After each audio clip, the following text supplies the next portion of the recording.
नमस्कार, न्यूज 24 महाराष्ट्रमध्ये तुमचे स्वागत। मी गणेश आपल्यासोबत।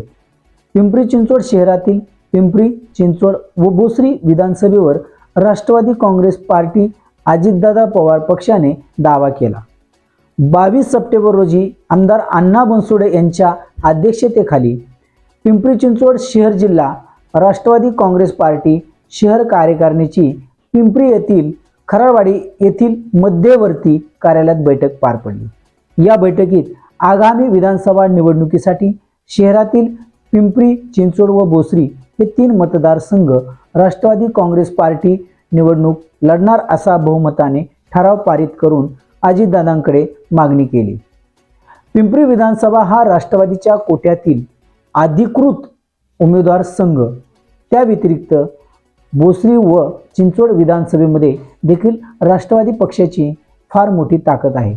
हे दोन्ही मतदारसंघ चिंचवड व बोसरी विधानसभा राष्ट्रवादी काँग्रेस पक्षाला मिळावा असा ठराव पक्षाच्या मासिक सभेमध्ये शहर कार्याध्यक्ष फजल शेख यांनी मांडला।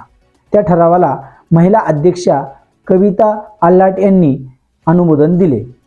या बैठकीस आमदार अण्णा बनसोडे, ज्येष्ठ नेते भाऊसाहेब भुईर, माजी महापौर मंगलाताई कदम, शहर कार्याध्यक्ष फजल शेख, महिला कार्याध्यक्ष कविताताई आल्हाट, युवक अध्यक्ष शेखर काटे, विद्यार्थी अध्यक्ष चेतन दुधाळ यांच्यासह अनेक पदाधिकारी कार्यकर्ते उपस्थित होते। नंतर भेटूया, तोपर्यंत तुम्ही पाहत राहा न्यूज 24 महाराष्ट्र।